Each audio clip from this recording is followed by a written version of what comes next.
Well, good evening, everyone, and I'm sorry, but I just actually did an hour long, well, not an hour long, about 40 minutes of a podcast, but I wasn't going live because I didn't click on go live button. So right now I'm going to do that. I'm going to actually go live and share with you tonight a very special episode. This is a very special episode of The Other Side of Medicine. Tonight, we're going to be talking about how to say goodbye to pain by using the Japanese secrets and their prescription that they use in their lifestyle. Their lifestyle prescription for helping to say goodbye to pain and to be able to live a long life in good health. Now, let me ask you a question. If you could lower, or you could actually, better yet, eliminate your daily pain. You could reduce inflammation, and you could reverse chronic disease. And you could age more slowly without filling a medicine cabinet with pills and all types of drugs. Would you be willing to try it? Well, I hope so. I'm Dr. Christosik, and today I want to take you inside the Japanese way of life, their prescription for a healthy, long life, especially in the island of Okinawa. And we're going to look into the food that they eat, the way that they move their bodies. And we'll talk about their mindset, which is so important. I can't say how important that is. Changing your identity as well. So important. And by changing their mindset and doing all these other principles that I talked about, they feel their best every single day into their ripe old age, into 90s and 100s and beyond. And at the end of this video, at the end of this podcast, I'm gonna guide you through the number one simple drug-free technique that the Japanese people use to help to relieve pain. You can use right now. You can use it in your home. You can use it safely and successfully. And finally, I'm going to give you a 7-day plan you can start right now. It's a plan that the Japanese use every single day, their lifestyle. I'm going to share that with you. And you can practice it for 7 days and then move on to the next 7 days and continue on for the next month and continue on so that it becomes part of your lifestyle. Those habits become part of your lifestyle. Japan is home to some of the longest living people and the healthiest living people on the planet. Especially, as I said earlier, on the island of Okinawa. It's a famous island. It's known as one of the 5 blue zones. There's regions in the world of cultures from around the world where people live longer, they live healthier lives into 100 years and beyond. Now, we're talking tonight about one of the 5 blue zones, and that's the people of Okinawa. And they have 4 main secrets that help them to achieve their health and their longevity, their lifelong health and into 90s and 100s and beyond. And those 4 principles are the meals, the movement, the moya, and their meaning. I'll explain what moya is later. But in other words, how they eat, how they move their bodies, who they surround themselves with, and their sense of purpose. Well, these are the daily habits that the Japanese practice, and they're not quick fixes. By all means, here in America, we want quick fixes. And that's how we've been programmed to think that you take a medication and you're going to feel better soon. You can go back to doing whatever you want in your life and not pay any attention to the habits that you have. Don't give any credence to the food that you eat, or the movement that you have in your body. Just take this drug and then move on to the next time that you have another symptom. And, before you know it, you'll be on multiple drugs. So what does the average Japanese person, the average person in Okinawa do to help to prevent those things? Well, first of all, it starts with the food that's on their plate. Now, I want you to imagine a serving of a purple sweet potato and a cup of soup and maybe some beans and some greens, and then some fish, and maybe some nuts and some seeds. And they do eat meat occasionally, but it's in small quantities. Their meal portions are small. And here's the key. They practice a principle called hara-hachi-bu. That's a mouthful. Hara-hachi-bu. In other words, what it literally means is stop eating when you're 80% full. You know, this kind of eating habit is a naturally anti-inflammatory property that you'll get from eating this way.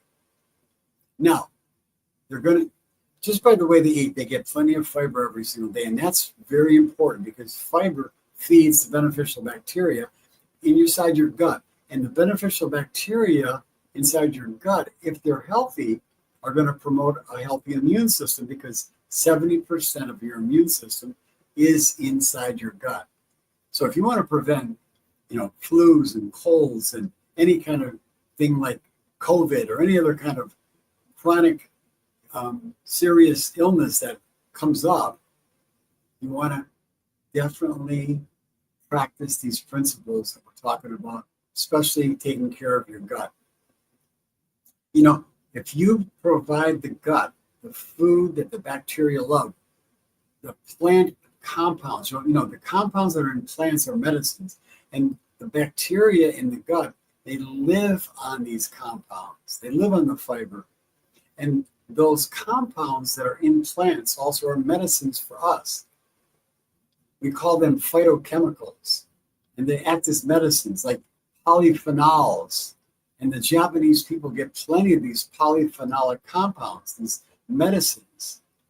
They eat, plenty of healthy plant proteins and vegetables and legumes and beans. They eat very little sugar. Sugar in America is an addiction. Americans are sugarholics, but not in Japan. They eat very little of sugar. And here's the key to everything we're talking about tonight. Everything that I'm talking about the Japanese people is all based on scientific studies. These scientific studies back up all the claims about these Japanese people and their health and their lifestyle and their longevity. But here's something that's really interesting. Over the past few decades, over the past 10 or 20 years, Japanese people have started to adopt westernized diet, the standard American diet. They started to adopt the eating habits that we eat. They've crept into the Japanese culture. And the people who adopt these Japanese diets, they shifted from the people who actually shifted from the Japanese diet, the traditional diets, and adopted the westernized diet. And they're eating more refined processed grains and processed foods and sugary snacks and lots of red meat and deep fried foods with bad oils that are hydrogenated. Well, the research has clearly shown two important things. When the Japanese men especially, that's what they did a lot of study on Japanese men, when they shifted their diets to the more westernized diet, they scored higher on something they call the dietary inflammatory index. And basically what that is they measured how high inflammation was from the diet that they were eating. So the foods that were higher causing inflammatory foods, the index showed that the more they ate of those foods, the higher the chances they had of getting this arthritic conditions.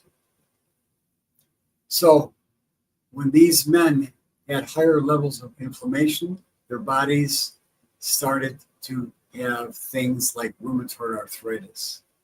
Now, on the other hand, the second thing is they found in these patients, these men with rheumatoid arthritis, when they shifted their diets back towards the traditional Japanese anti-inflammatory diet, their traditional diet, their rheumatoid arthritis got significantly better. And in other words, they found that the choices that these men made weren't just affecting how they felt day to day, but they actually reversed the course of their chronic rheumatoid arthritis. And that has been my experience over the past 30 years in treating thousands of patients with chronic disease, serious chronic disease, inflammatory bowel disease like Crohn's disease, ulcerative colitis, and people with inflammatory joint disorders like rheumatoid arthritis and lupus and other autoimmune diseases, and people with chronic fatigue, and people with high blood pressure and high cholesterol, and people with diabetes. Actually were able to reverse these conditions by following the principles that we're talking about here tonight, that the people in Japan live in their lifestyle every single day. My friends, you don't have to be stuck with chronic disease. You can actually reverse it if you're willing to shift your mindset, number one, because your identity that you have in your life, if you have an identity where you say to yourself, I'm a person with arthritis, I'm a person with heart disease, I'm a person with cancer, I'm a person with whatever you've been diagnosed with, an autoimmune disease, a bowel disorder, whatever it is, if you hold on to that mindset, hold on to that identity, you'll go to your grave with that. But if you shift your identity and say, I'm a person on a journey to remove this chronic disease, and I'm now following natural principles that are going to help to reverse this condition. If you take that kind of mindset and you incorporate it into that in your daily thinking, you're going to start seeing changes when you start applying these habits that the Japanese people have in their life. Like what? What kind of habits? Well, some of the foods we talked about, they eating. One of the things that the Japanese people love to eat is fermented soy foods, like miso soup and fermented soy foods and kimchi and kombucha.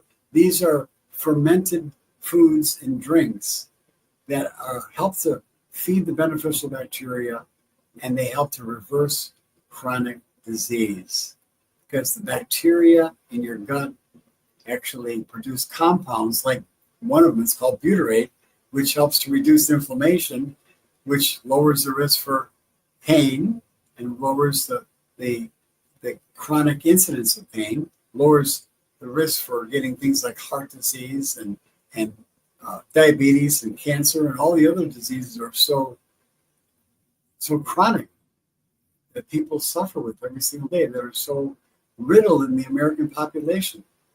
And there are multiple research trials that show also that simple things like green tea, which has compounds in it that are called catechins, they reduce inflammation and they help to improve insulin resistance.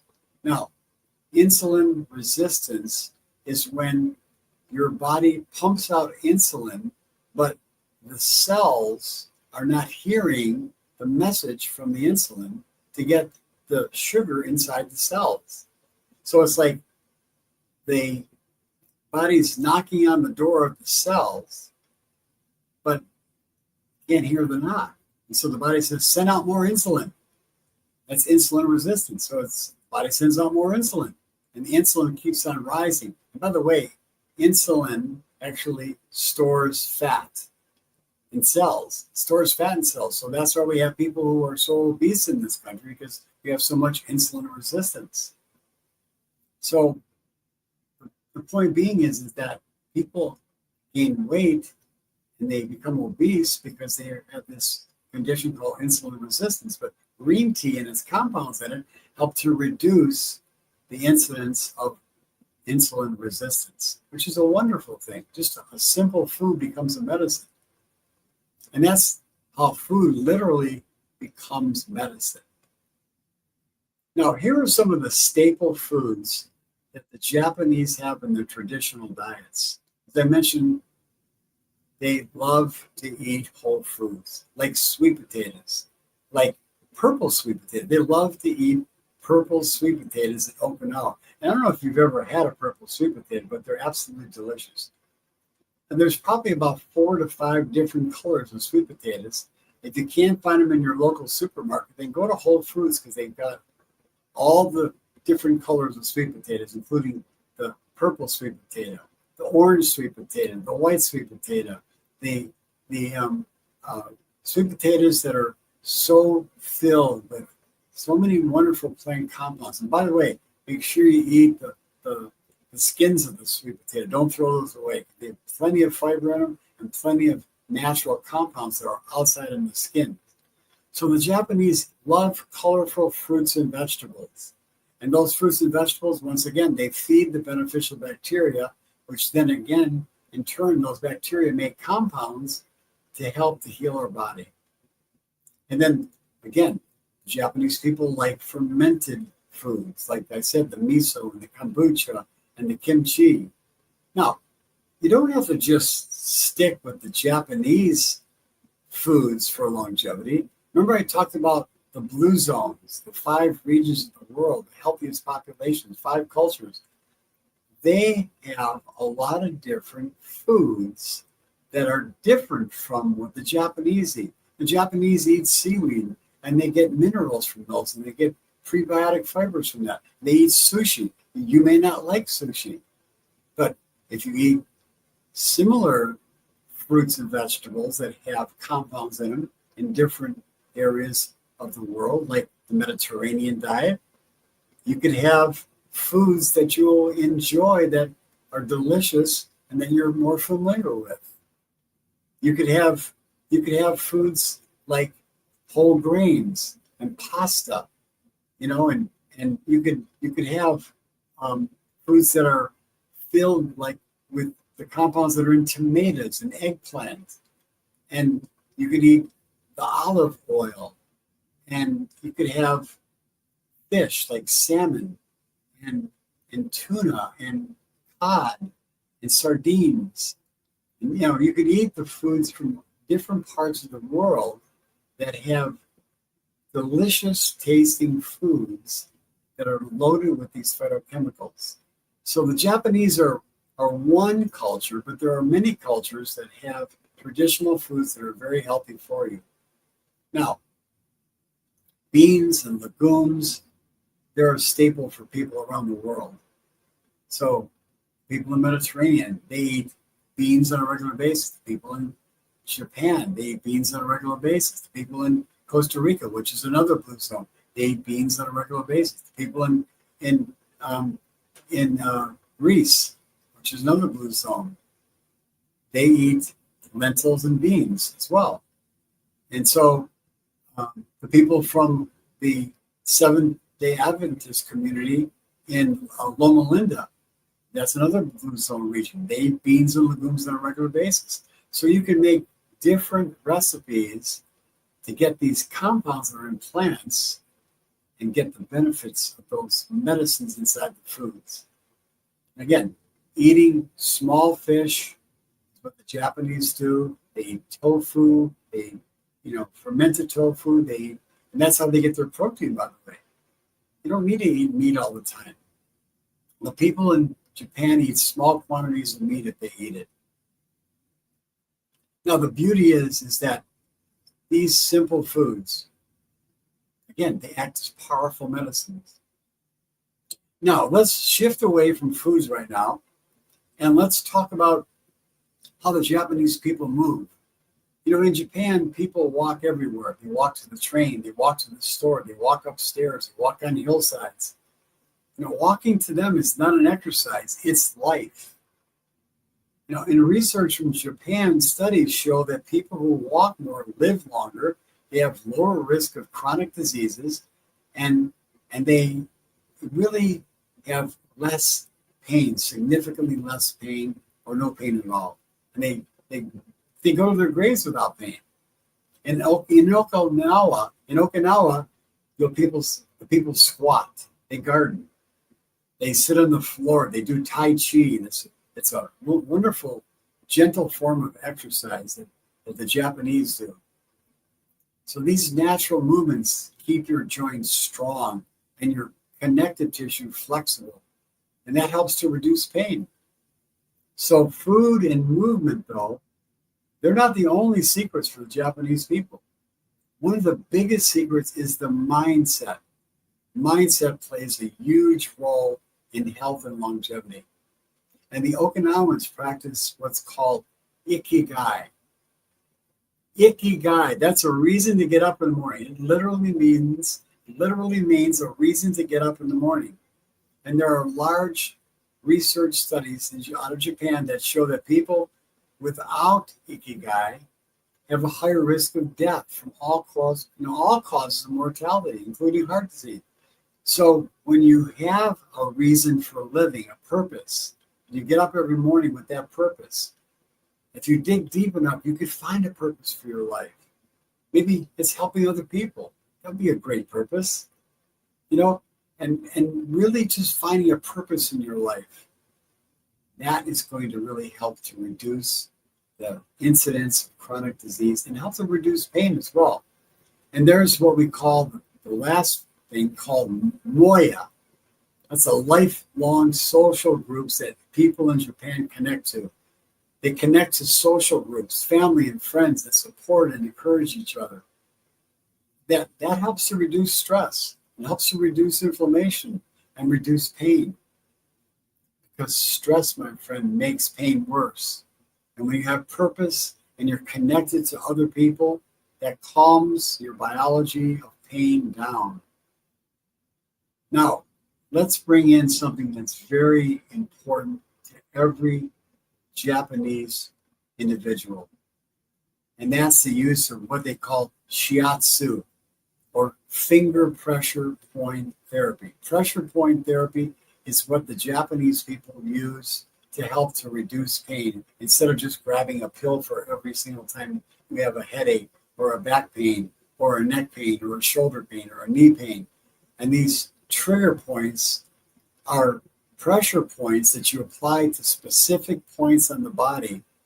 And the Japanese have mapped out these trigger points, and a trigger point can refer pain from one area to another. In other words, you may have pain in your shoulder, but the pain could be coming from your neck. So there may be a trigger point in your neck that's causing the shoulder pain, or vice versa. The pain in the shoulder, the trigger point in the shoulder is causing the pain in the neck. Or you could have a headache and you could press on the eyelid and you can get rid of pain by pressing on your eyelid. I've been using trigger points in my practice for over 30 years. I cannot begin to tell you how many people have walked into my office with pain, walked into my office using a cane or crutches, and walked out without them. Trigger point or acupressure point or shiatsu, they're all the same thing, different names. It's a hands-on way to relieve muscle tension and pain, and it helps to charge your body up with energy. Now, again, because of the limitations of having a video and audio, it's not practical for me to be able to show you where these trigger points are. But if you go to my social media channel at Dr. James Christosik, I will literally show you these trigger points that I'm going to talk about right now, and I will demonstrate where the points are by illustrating them with a slide or a picture or a video clip so that you can locate these points I'm going to talk about right now. Now, one of them is called the trapezius point, and it's halfway between your neck and your shoulder. And when you press on the trigger point with your thumb, and you press on there and put pressure on there for about 5 seconds, you do that 4 or 5 times in a row, 5 to 20 seconds, it's going to be sore. Trust me, you'll find that it's going to, that's really painful. But what it's going to do is going to relieve the referred pain that you have in your neck or your shoulder, or between your shoulder blades. It's going to relieve that pain. It's going to go away. This is a powerful tool. Once again, you don't just do it once, you do it several times in a row, maybe 4 or 5 times. Now, the next area is in the hip, or in the area we call the gluteus medius region. It's at the crest of your pelvis. And once again, I will show you where that point is if you go to my social media, I will actually show you where these points are. And you apply slow, deep, firm pressure for up to 30 seconds, and you'll see significant relief in your back pain. It's a powerful tool without having to use a medication. And then lastly, there's a trigger point in your eyebrow for headaches. So if you have a headache or you start to begin to get a headache, all you do is you start to press on your eye, on your eyebrow, and you'll find that ridge there, and move along till you find a real sore spot. Push in there. When you find the sore spot, push real deep. Push real deep in there with your thumb, all the way, just fall all the way to the edge until you find the sore spot, and then push real deep. Hold it for about 5 to 10 seconds, and then repeat that 4 or 5 times, and you'll see that the headache pain go away. It's a powerful tool, powerful tool. And again, the Japanese people have figured out trigger points for pain throughout different parts of the body. And what I recommend that you do is go on the internet, wherever your pain is located. Let's say it's maybe in the knee. Put down trigger points for knee pain, and they'll map out and show you points in the knee where trigger points are, and you use pressure with your thumb, and you hold it for 5 or 10 seconds and move on to the next point, 5 or 10 seconds. You do that 4 or 5 times, you'll see the pain go away. Wherever that pain is at, they'll map out the points for you. Okay, so the trigger point therapy, the shiatsu therapy that the Japanese, that they use every single day, is a powerful tool. Now, talking about all the things we discussed tonight, how do you bring all these things together? Well, I'm going to put together what I call the 7-day Japanese blueprint for helping you to reduce pain and live a healthy and long life. And in day 1, you want to change, or you want to exchange, or you want to swap one refined carbohydrate. Americans live on refined carbohydrates, white bread, white rice, donuts and sugar-laden foods. These are refined carbohydrates. They're all over the place. Cookies and cakes and crackers and, all these foods that are loaded with sugar and carbs that are refined. I call them carbs from hell. Swap one of those out and replace it with something like a sweet potato, or maybe brown rice, or maybe some quinoa or some millet. And then maybe have a cup of green tea along with that. Start to do that day 1. Simple measure. Just begin to make these small changes. Again, along with your mindset. Don't see yourself as a person with pain, or a person with disease. Start to see yourself as a person with a different body, a healthy body, and you're moving towards that. That identity shift is important. So day 2, add some fermented foods like miso or kimchi or kombucha drink, or step outside of the Japanese realm and go in and have some sauerkraut or some dill pickles that are found in the refrigerator section of your supermarket. Don't get the ones off the shelf, because they're not going to have the beneficial properties in them that are fermented properly. You got to get it from the refrigerator section. So fermented foods, incorporate some of those on a daily basis on day 2. On day 3, start to walk. Walk 3 times a day, morning, noon, and night, for 10 minutes. Just take the time, a little break. And if you do it before your meals and after your meals, you're going to get the most benefit. According to research, you can actually begin to drop that belly fat if you do it on a regular basis, before and after meals. Day 4, practice some of these trigger points. Look up on the internet some of the parts of the body that you have pain in, and look at where the trigger points are for those pain points, and use those trigger points. Start to practice them. It's not hard. They're simple. There's a picture there. It shows you right where the point's at. Just apply pressure. Day 5, start writing down your daily purpose. You have to have a purpose in your life for really wanting to live. That's what the Japanese call Ikigai. And share your purpose with a friend. Write it down into a log. This is going to make a world of difference for you. It's going to change your world. And maybe your purpose again is to help other people. Maybe it's to help a friend, help a family member. Go out of your way to do something. Find something that's a purpose in your life that has meaningful. Day 6, exchange and replace some red meat, or to replace the chicken or turkey or the lamb or the pork, right? And change, swap it out for some salmon or some sardines or some cod or some other fish that's baked. A simple change, but a significant change, because those fish have the omega-3 fats, which are anti-inflammatory. Day 7, create a bedtime ritual. It's maybe drink a little bit of green tea, maybe some roasted barley tea, and just take 5 minutes, 5 to 10 minutes for doing some deep breathing. Deep breathing is a powerful tool to kind of reduce the stress, release the stress from the day. You can close your eyes, breathe into your nose, see yourself in your happy place. Wherever that's at, go to your happy place. Maybe it's your vacation spot. Maybe it's with a friend or a loved one. But be in your happy place. And as you breathe out and whistle. And with your eyes closed, see, as lips are pursed, see a big black cloud of smoke coming out of you. That's all the frustration, all the anxiety, all the tension coming out of you from the day. And practice this for 5 minutes. Breathe in.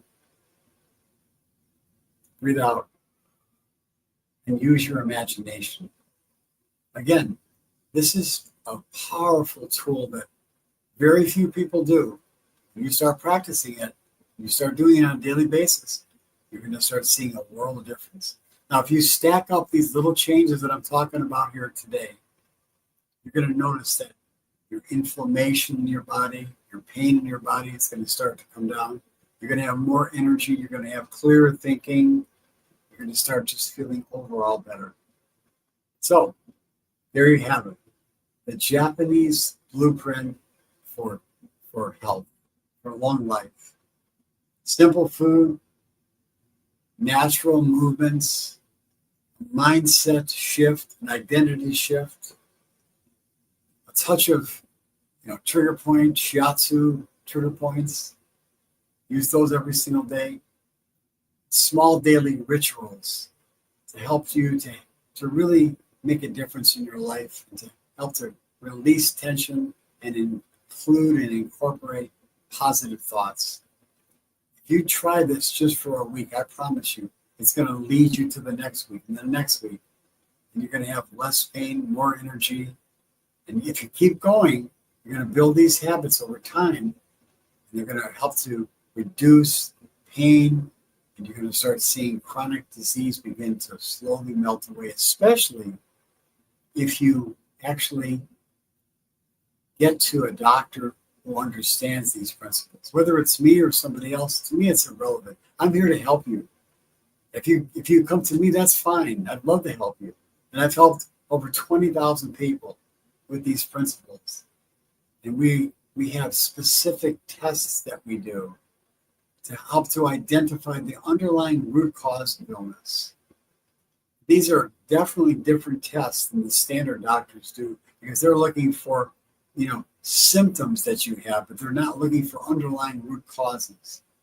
The test that we do, like a stool test, we're doing a stool test. We're looking at, for example, if you have inflammatory markers inside your stool, if you have harmful bacteria living there, if you don't have enough of the good bacteria, if you're not absorbing your nutrients properly, we'll be able to tell.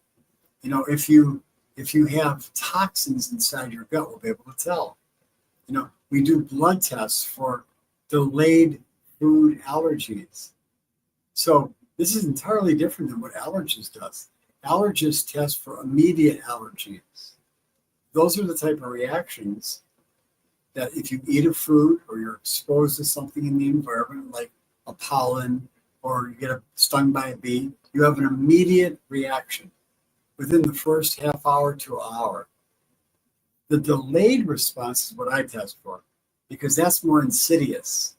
It's hidden. You can eat a food today for breakfast, for lunch, or dinner, and you may not react to that food for a day or 2 or 3 days later. How would you be able to tell that?